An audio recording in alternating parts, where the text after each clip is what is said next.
چکی ہے. اب مسئلہ کیا ہے، ہمارا موسم بھی ختم ہو چکا، بغیر موسم کے ادھر پھل دیتا ہے تو ہمارا بھی پھل، اولاد بھی ایک پھل ہوتی ہے، لہذا اللہ ہمیں اولاد دیتا.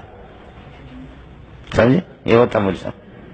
حضرت اقدس شیخ العرب کا بیٹا اسجد پیدا ہوا، مولانا شیخ الاسلام مولانا مدنی رحمۃ اللہ علیہ کا بیٹا اسجد پیدا ہوا تو طلبا نے پرچی دی کہ استاد جی بڈھے ہو گئے، ابھی تک بھی گڑبڑ کر رہے ہو کیا؟ ایسے بھی وقوف لوگ تب بھی سمجھ میں نہیں آیا. مولانا حسین مدنی رحمۃ اللہ علیہ کا بیٹا پیدا ہو گیا بڑھاپے میں اسجد، تو طلبا نے پرچی دے دی بخاری کی سبق میں، کہا حضرت ابھی تک بھی رفع نصب جر دے رہے ہو، ابھی تک تمہارے بچے پیدا ہو رہے؟ تو حضرت کا جواب ذرا سننا. فرمایا کہ ہاں میں نوجوانی میں تمہاری طرح غلط استعمال نہیں ہوا ہوں.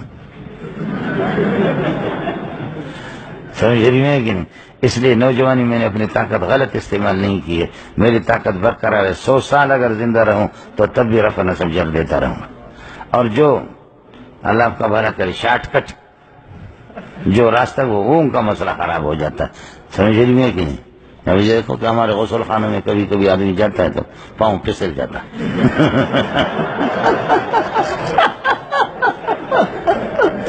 کسی نے سولوشن ڈالا ہوا ہے یا کہ یہ ہوتا ہے یہ مدارس کے غسل خانوں میں. سمجھے؟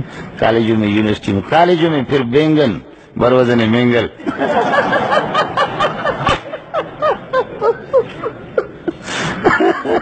کالجوں میں تو چونکہ اعلیٰ تعلیم حاصل کر رہے نا، دور دور کی عورتیں وہاں ہاسٹلوں میں رہتی ہے تو ان کے مختلف وہاں بینگن ہوتا ہے.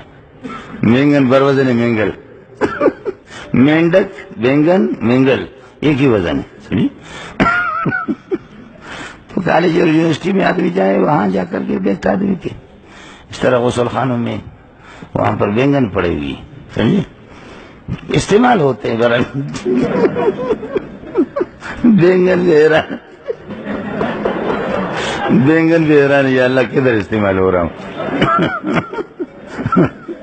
اس کے لیے تو آپ نے مجھے بنایا نہیں تھا.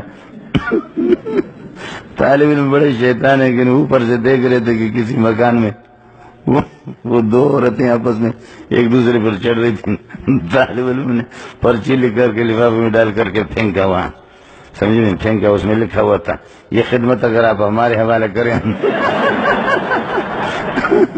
یہ خدمت اگر ہمارے حوالے کریں ہم بخوبی اس کو انجام دے سکتے ہیں بہترین انداز میں. ارے میں نے رب آپ کو بتایا بے ایمانو. سمجھے بھائی جان؟ تم لوگوں کی مرضی ہے. میں غفور الرحیم ہوں. سمجھے بھائی جان؟ وَأَنَّ عَذَابِي هُوَ الْعَذَابُ الْأَلِيمُ. سب کچھ میرے پاس ہے. اس کے بعد فرماتے کہ میری رحمتیں جب ابراہیم پر متوجہ ہو گئی تو اس کو اولاد بھی دے دے. وَنَبِّئْهُمْ عَنْ ضَيْفِ ابراہیم. ابراہیم علیہ السلام کے مہمانوں کی خبر بھی ان کو سنا دو. اِذْ دَخَلُوا عَلَيْهِ. جب یہ کہ یہ اس کے پاس مہمان چلے گئے، اللہ کا بھلا کرے. یہ اِذْ دَخَلُوا عَلَيْهِ فَقَالُوا سَلَامًا. اور فرشتوں نے کہا کہ نُسَلِّمُ عَلَيْكَ سَلَامًا. جملہ اس فعلیہ ہے. قَالَ إِنَّا منکم وجلون. حضرت ابراہیم نے فرمایا کہ میں تم سے تو مجھے ڈر لگ رہا ہے. اس کی وجہ کہ کھانا انہوں نے نہیں کھایا تو ڈر تو لگے گا. قالوا لا توجل. ڈرو نہیں. انا نبشرک بغلام علیم. ہم آپ کو ایک علم والے بیٹے کی خوشخبری سنا رہے ہیں، حضرت اسحاق علیہ الصلوۃ والسلام. قال ابشرتمونی. تم مجھے خوشخبری سناتے ہو. الا امسنی الکبر. بڑھاپے نے مجھے یہ کہ چھو لیا ہے، بڑھاپے نے مجھے پا لیا. تبشروننی. تبشرون بما بأي شيء تبشرون. کس چیز کی خوشخبری تم سناؤ؟ قالوا بشرناک بالحق. ہم نے ایک امر